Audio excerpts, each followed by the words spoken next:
Hey everyone, I am Kyle, and this is my run on Magister's Terrace on an 18 with my Blood Death Knight. I always record these and watch it back because I'm like a super nerd. I used to play football, so I really like watching film and seeing how I can do better. And I thought I would just record it to see maybe hopefully someone get something good out of it, see my route, what I'm running, stats, all that. So before we start in this comp, it is me, Blood Death Knight. It is a Mistweaver.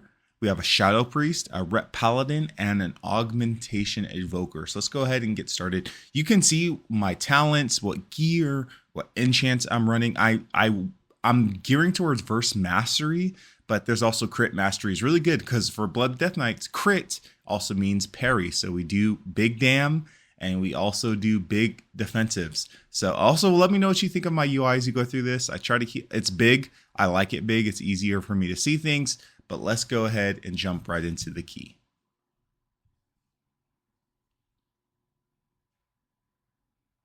Also, you can see I pre-pot here as well. I used to have Algathar's puzzle box, so I used to use that a lot as well. Thank God I don't have that anymore. I use the Solar Flare Prism from Skyreach. But yeah, I'm not going to go through every single pull, but give you my mindset. So this first pull is definitely harder as a Blood Death Knight because you see right there, I get hit hard. I before I jumped into this pool, I actually did Vampiric Blood and get to the Naru. I am a Draenei. Also, I think Draenei Death Knights are so good. Vampiric Blood plus Gift is a defensive all in itself. That's like big healing. And of course, you can see the classic Blood Death Knight health pinging that gives everyone anxiety. But this pool goes about as well as you can imagine. Let's jump into next pool, our less pool. So for this one, Blood Death Knights, we don't have Shattering Bone anymore. So you'll notice I Death and Decay and I Blood Boil to get aggro here. And I also grip the last two guys in. And then I Tightening Grasp to get them silenced and them all grouped together. We have our Lust there. I pre-pot there. And I'm just spamming Death Strike in my Death and Decay. That's what you have to do. Because your Death Strike now hits multiple enemies. And top of standing in your Blood Death Knight. So it's your Death Strike is your best offensive and defensive tool. Now, if you ask me, I'm not Kyrasis or any of these people, but I also run, as you guys saw earlier, I run Runes of Sanguination on my weapon as well.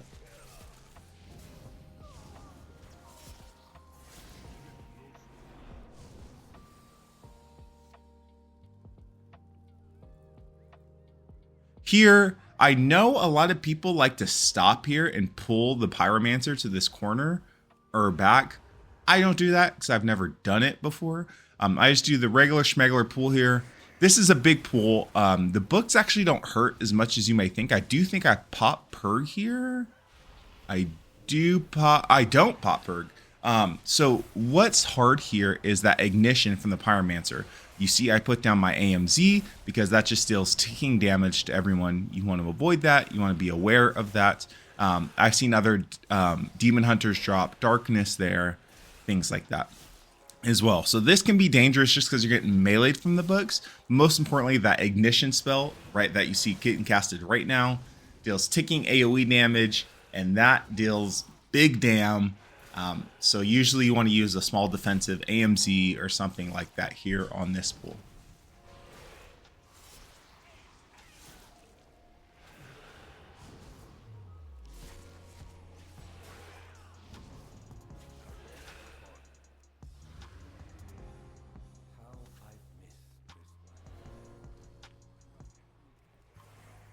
You see here, I just pull the Wanderers and I pull the Arcane back into this, like against this wall.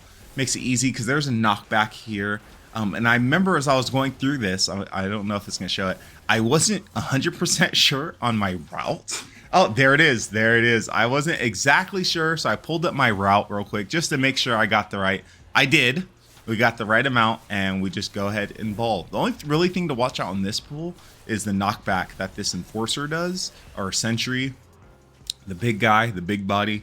You just want to be aware of that. You can Death Advance that, or if you're a non-Death Knight, or if you don't want to use your Death Advance, just take it against the wall. Your range or melee, as you can see in this, will run that out. The little AoE things. Nothing really crazy on this pool here. This is more of like a relaxed, you're letting your cooldowns build up because next pool is going to be a big one.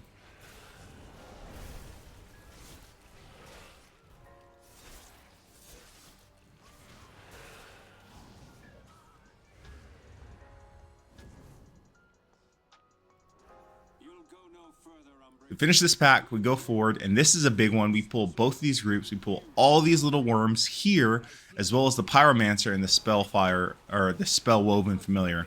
Here's why this pull is scary. One, you have Ignition from this Pyromancer. This deals AoE damage to everyone. You have that Spellwoven Familiar that you just saw jump. Now, when he jumps, that little arcane little dude, he does big AoE damage.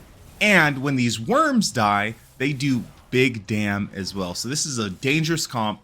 That's why the pull before this, I kind of pull it as like a cooldown reset. No one uses cooldowns. You relax a little bit here because we have this big pull. This group handles it perfectly. So just something to be aware of. Those Spellwoven Familiars, those little arcane elementals, do big damage. And the pull on the other side has like 3 of them, 2 of them, 3 of them. You want to avoid that. So as you see, as this pack dies, I kind of go and grab this one over here just because it's in my route. And I will chain this with the boss when the Pyromancer is about sub 20% health. Again, the Ignition, watch out for that. This is a very easy pool, small pool. Kind of resets cooldowns, gives you a cooldown period, let your cooldowns come back before we go into the boss.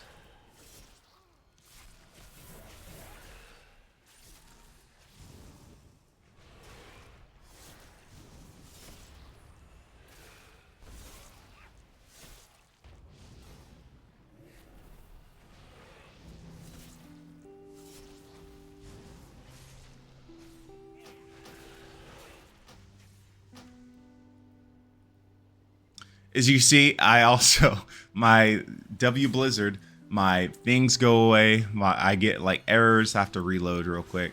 I always, as you can see, I always say mana in pugs, especially like in ping the healer. Like, hey, if you need mana, let me know. This boss, nothing crazy. He does a knockback, which you can immune with Death's Advance if you're a Blood Death Knight.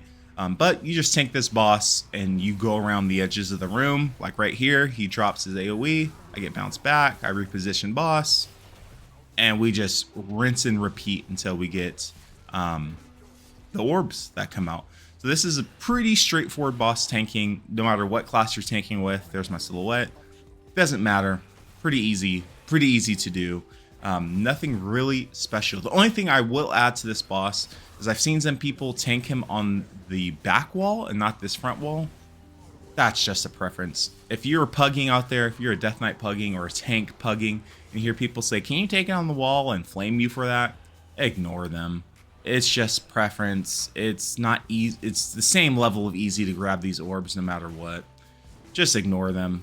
Tank it where you find it best. If you're with a group, if you're in like a pre-made, tank it where they might want it. But honestly, it doesn't matter if you tank against the wall or not. You're going to get to both sides either way. So there, what the heck? Can you tell I pug a lot and see a lot of back information? So there's that. So yeah, boss is nothing crazy.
So the first pull, you want to pull these worms.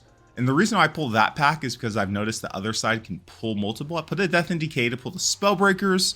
So I just get these pack of worms, let these guys want. Be careful, these guys have a charge. I believe I pop Icebound here for the charge. Yep, there it is.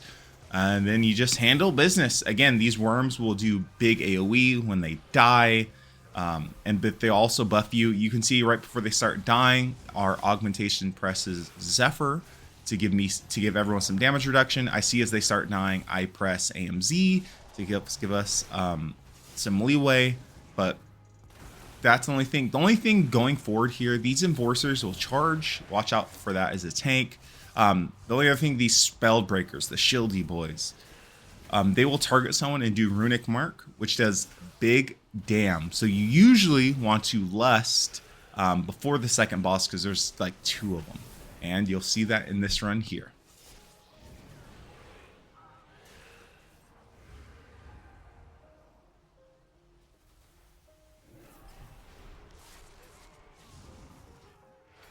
These guys die. I go ahead of my group here. I pick up this Magister, interrupt, he gets silenced, and I chain them with these Magisters, Spellful Mirrors, and the Spellbreaker. So you have 2 packs here. This is dangerous for multiple reasons, this pack. You have the Runic Glaive that's being tossed by your Spellbreaker. Again, just be aware of who that's targeting. You have 2 casters, 2 Magisters. So I lock down one here. The other one has just hopefully a bug is interrupting the other one. And again, you have the Spellwoven Familiars where they ping and they jump to someone. It does big damn. So very dangerous pull here. Not very dangerous, but if you keep things interrupted, it should be fine.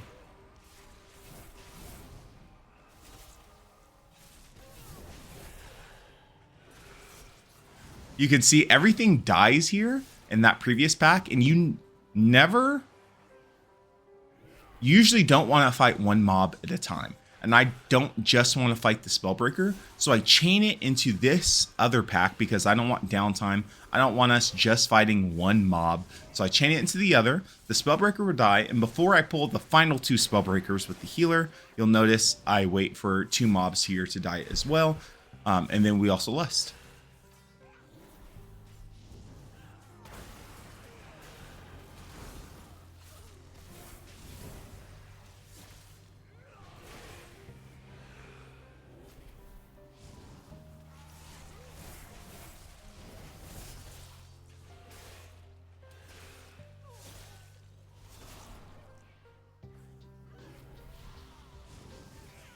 You can see I waited for a few mobs to die. Come over. We have 2 big Spellbreakers. Here we want to lust. I believe we get a lust here as well. Again, those runic glaives. Big damn. You want to be careful. We want to see who those are targeting. Pro tip, if you are a Death Knight, a Blood Death Knight, Unholy Frost, you can actually AMS those runic glaives. So I don't know if you have some that tells you you're being targeted. As you can see, it tells me who's targeting on the nameplates right here. I use Platinator. If you're a Death Knight, be aware of that. You can AMS them off and save your healer some cooldowns and generate some RP here as well. We actually don't hero here. This group's banger, and we didn't group this with 2, so we didn't hero boss.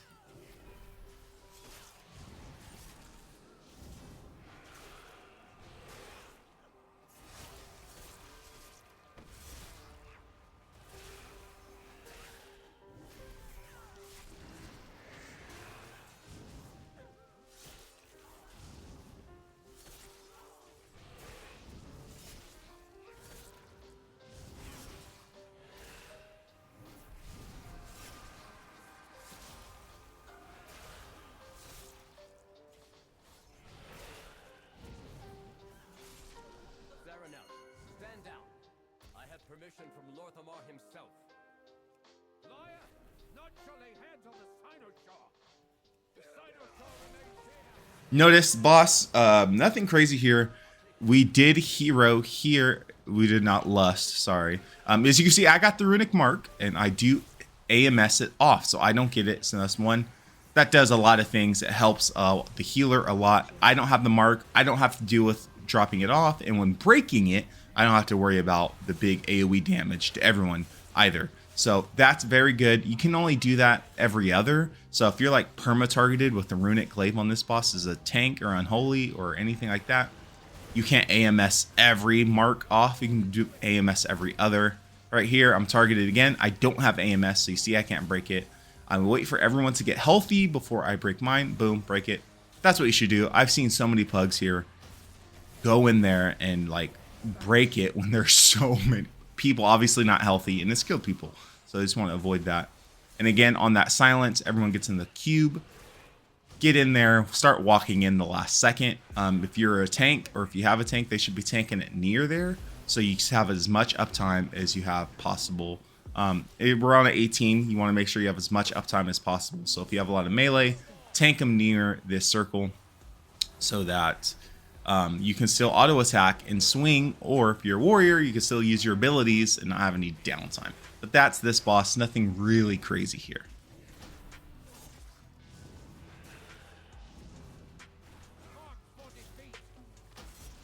You can also see I'm getting Lua errors. Thank you, Blizzard. I do reload my screen when we're clicking on the casty boys here.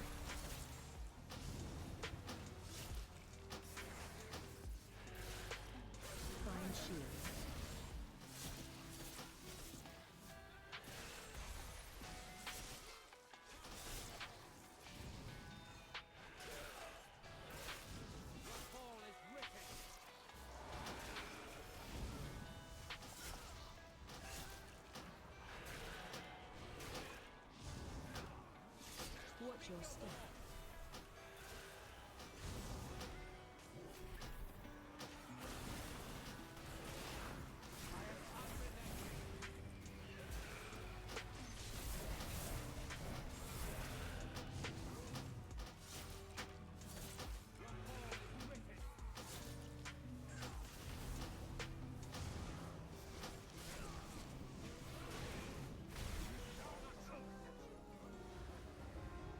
Help me remove the wards around the Sinister.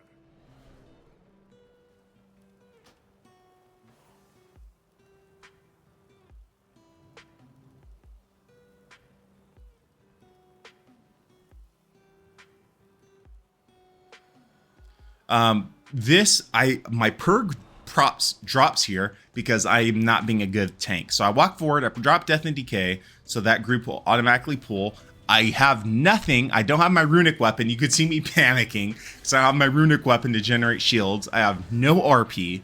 So you could see me panicking. I go to like to press my dancing rune weapon and I'm like, I don't have it. So I panicked there. I didn't need my perk to drop. This is not a dangerous pull. I just didn't have any resources built up because I didn't save any, and I panicked. So yeah, you can definitely panic. Doesn't matter what kind of tank you are, you panic. And yeah, very easy pull. You pull everything here. Nothing crazy. Also, as mobs die, you'll see me, I'll start to walk to the next mob. This is a good tactic, especially in pugs. None of those mobs are dangerous. The caster's dead. Just go and pull the next one. It's really not a big deal. Especially if you don't have dangerous mobs or a caster or anything like that. Death and Decay. I ice bounded. These void callers are dangerous because they do consuming shadows, which is big AoE to everyone. And you want to help your healer out, as the void terrors will also do fear. You can see we get an AMZ here and a Zephyr just to help deal with the big AoE damage. But yeah, your target here should be the void caller. Cleave off of the void caller and just go from there.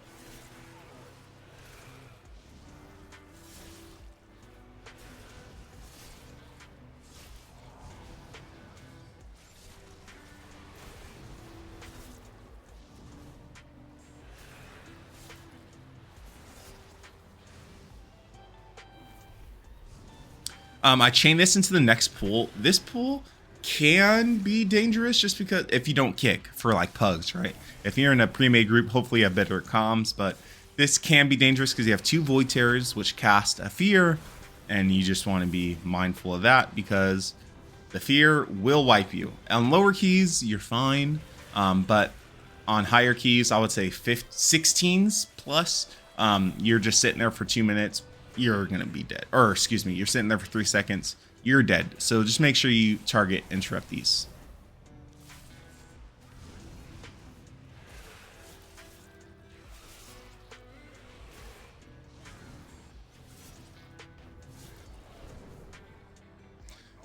After these dead, you see there's another Void Terror caster.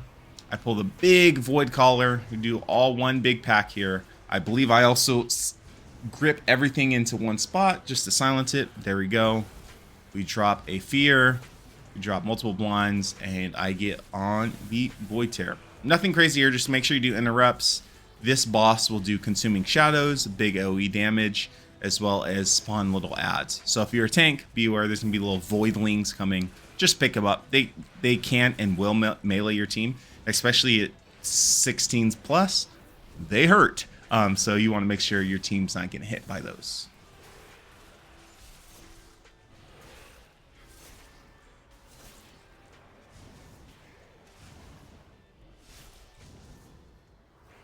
Again, once that pack dies, we go to the other side here. There's a Void Terror. There's 2 casters. And there's 1 caster that wasn't dead from the previous pack. So I just go ahead and pull that in. I think there's a scary part in here with the Void Terror. Like, he almost gets a Fear off. He doesn't get it off, but he almost gets it off. And we kind of got to be wary-some of what we're doing here.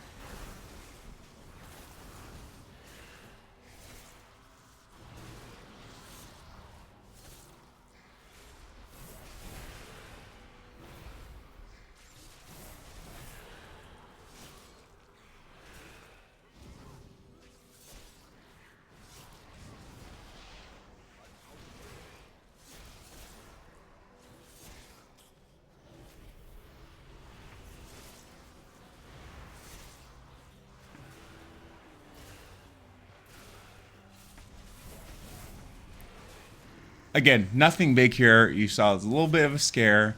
Let's go to the boss.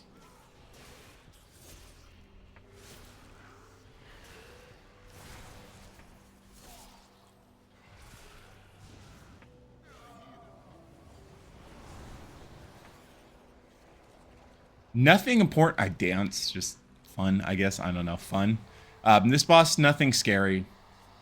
If you're a tank, the only thing here is make sure you're tanking the boss on one of his duplicates, so you're kiting around. If you get Cosmic Sting, drop that off to the sides, not in this like main little walkway you see here. That's it. When you get your Sting to go, drop it at someone else, to go to someone else, or to go to another jellyfish to remove their shield. Do it. Again, nothing crazy here on this boss. Pretty straightforward.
We finished the boss here. Nothing crazy.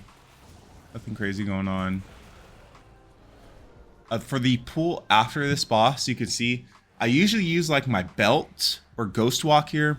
I I blood boil to get everything gathered up. We're going all the way to the top right here. I death indicate to grab those voidlings, pull this void terror, and we just play ball. Again, there's 2 void terrors here. You want to watch out for the fear. You don't want to get AoE feared. Keep those things locked down, and this pool's easy. It's a big pool. It can look scary, but this pool really is not all that scary at all.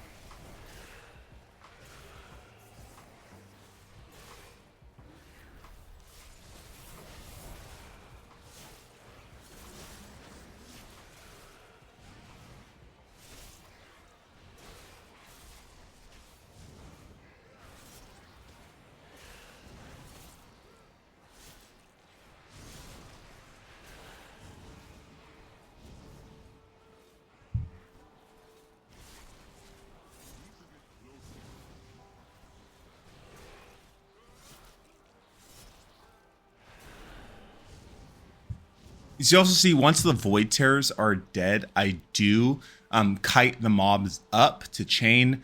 Also, I learned this the hard way. If you just run and don't walk back with these mobs, they will take the shortest path possible and pull the smaller mob and pull those big mobs that you want to avoid in the middle of the room because they'll cut through the middle of the room. Don't do that. I've seen it happen. I've done it. Just walk back the mobs. You don't have to like just run away from them because they will take the shortest way to you possible and pull their stuff. So just running against the wall. Again, nothing crazy here. 2 void terrors, interrupt. There's a caster, interrupt them. The next pull is 2 big bodies and we'll just lust there. And again, another Lua error. So there's a reload coming in my future. And thank you. And you can see I let my people know, hey, we're lusting. Next pull, I ping.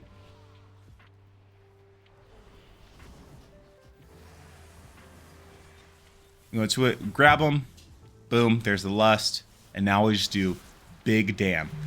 Things to worry about here is you get as a tank, you do get the healing absorb as death knights, that's fine. We can remove that ourselves just by healing ourselves.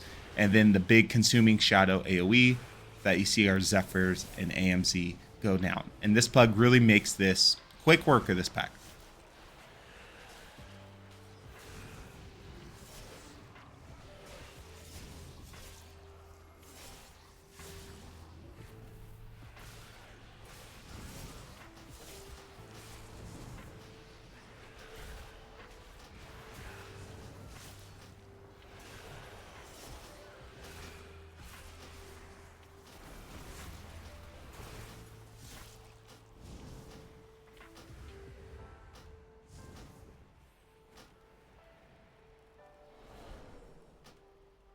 Champion, I know what to do. I'll need to attune the Cynosure to the Void Storm. I do a quick reload before we go into this boss. But this group is good. I'm feeling really good about the time here and where we're at. I just pull boss and we play ball. The only thing noted here, you want to make sure you get the balls, the bouncy balls. Also, pro tip, you would have saw it right there. You get a big AoE here as a tank that leaves a dot that has to be dispelled. Hey, if you're a Blood Death Knight, you can AMS that. So you can't do it every big one, as you can see coming up here. But like right here, I don't have AMS up. I have to eat this. I drop it to the side. My healer dispels me. I move forward. I'm going to make sure to get this, though. Just make sure you taunt. You can melee the boss from there, so don't worry. I just like to taunt, throw a death grip just to be sure so he doesn't melee someone else. But yeah, that hulking fragment there, I dropped it there. But the next one, I'll be able to AMS off. This boss drops them a lot over here. See this? I drop AMS. Boom, drop it. No dispel, nothing. No damage. Big RP. Big gaming.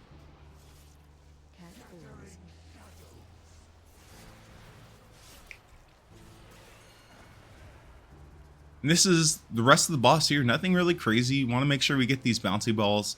Again, if you're in a pug, you're just trusting that your teammate grabs them. You can't do anything. Again, I don't have AMS here. I wait for the healer to dispel me. I move on. And I drop it to the side, and we just game. And we're honestly doing this over and over and over until the boss is dead here. I dropped that puddle a little bit too far. You can see on the other side, my DPS who soaked the orb, how I had a sliver of play. So for the future references, I will be dropping this puddle a little bit closer to my side and not so much on his side. But besides that, this boss is really straightforward. Nothing crazy at all. And I'll let it play out so you can see how we did.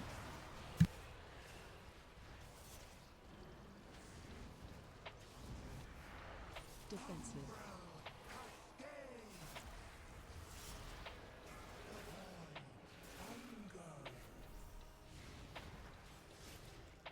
Cat falls.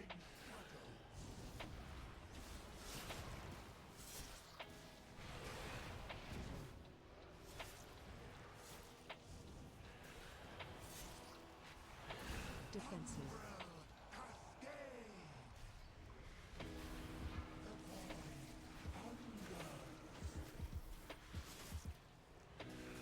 Cat falls.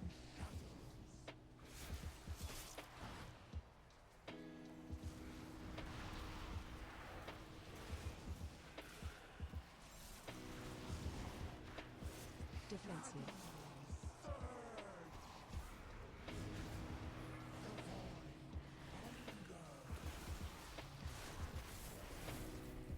Cat falls.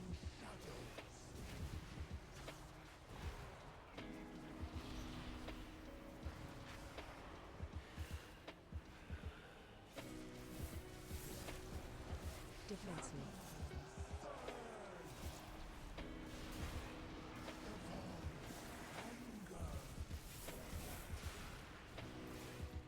Cat falls. And there we go. We timed an 18 Magister's Terrace as a Blood Death Knight, 16 juicy dopamine points. It went really well. I hope this was in some way beneficial to you guys. Let me know if you have any tips for me. If you learned something, great. That's a big W. But yeah, let me know how you guys enjoy this. I always do this anyways and watch it for myself. So that I share with you. Thank you guys, and I'll see you inside the dungeon.